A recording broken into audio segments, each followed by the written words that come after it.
لیکن وہاں کیا ہوتا تھا؟ وہ چیختے چلاتے نہیں تھے، تمہاری قسمت میں جو رزق لکھا وہ تمہیں آج ملے گا، اور میری قسمت میں جو رزق لکھا ہے وہ ہمیں بھی ملے گا، وہ ہمیں بھی ملے گا۔ چلاتے نہیں تھے، چیختے نہیں تھے۔ کسٹمر آ رہا ہے، کس کے پاس جائے گا یہ اللہ بہتر جانے، میرے پاس آئے گا تو ہم اس کو کپڑا دکھا دیں گے، تمہارے پاس آئے گا تو تم اس کو کپڑا دکھا دینا۔ یہ معاملہ تھا، چیختے چلا کر نہیں بلاتے تھے دونوں میں سے۔ ایک صحابی نے کپڑا بیچا، کسٹمر آیا، کپڑا بیچا، ٹھیک ہے، چلا گیا لے کر۔ تھوڑی دیر کے بعد ایک اور کسٹمر آیا، اس نے بھی کپڑا بیچا، وہ بھی اسی دکان پر آیا اور اس نے دوسرا بھی کپڑا بیچ دیا۔ تھوڑی دیر کے بعد ایک اور کسٹمر آیا اسی دکان پر، مالک نے مال دکھایا صحابی نے، اور وہ مال لے کر چلا گیا۔ چوتھا کسٹمر آیا، وہ بھی اسی دکان پر آیا اور کہنے لگا کہ مجھے کپڑا دکھاؤ۔ یہ آدمی بیچارہ سوچ رہا ہے، صحابی،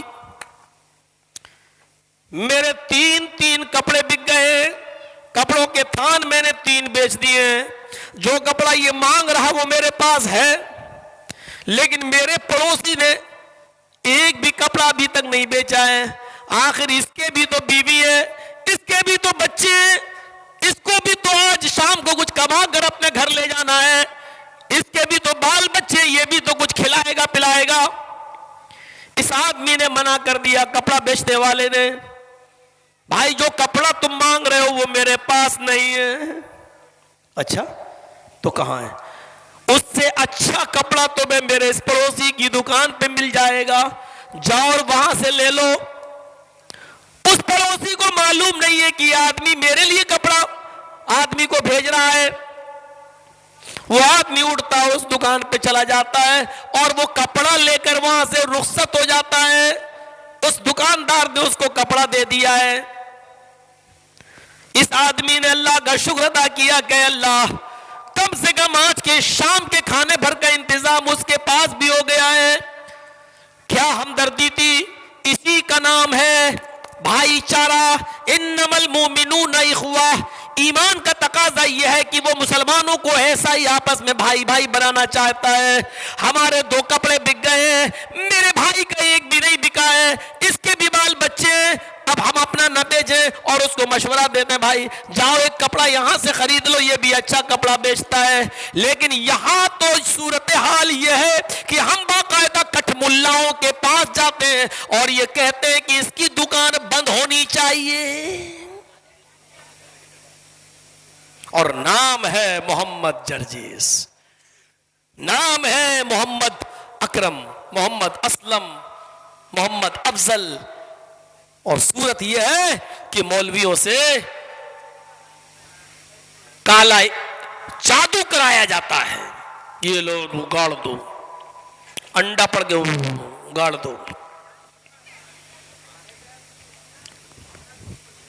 دکان اس کی بند ہو جائے۔ اور اس مولوی سے پوچھو کہ وہ دعا بتا دو کون سی ہے کہ کسی کی دکان بند ہو جائے اور کسی کی چلنے لگے، تو دوسروں کو بتائے لیکن ہمیں تو نہیں بتائے گا، کیونکہ 10 سال ہم بھی مدرسے میں پڑھے ہیں، ہمیں آج تک نہ قرآن میں نہ حدیث میں آج تک ایسی دعا نہیں ملی ہے کہ کسی اور کی دکان کو بند کرا دیا جائے یا کسی دوسرے کے گھر کو برباد کرا دیا جائے اور اپنی دکان کو اور اپنے گھر کو آباد رکھا جائے، آج تک نہیں ملی ہے، کیونکہ اللہ کے رسول آئے ہی نہیں تھے اس مقصد سے کہ تمہارا کاروبار بند ہو اور تمہارا چلے۔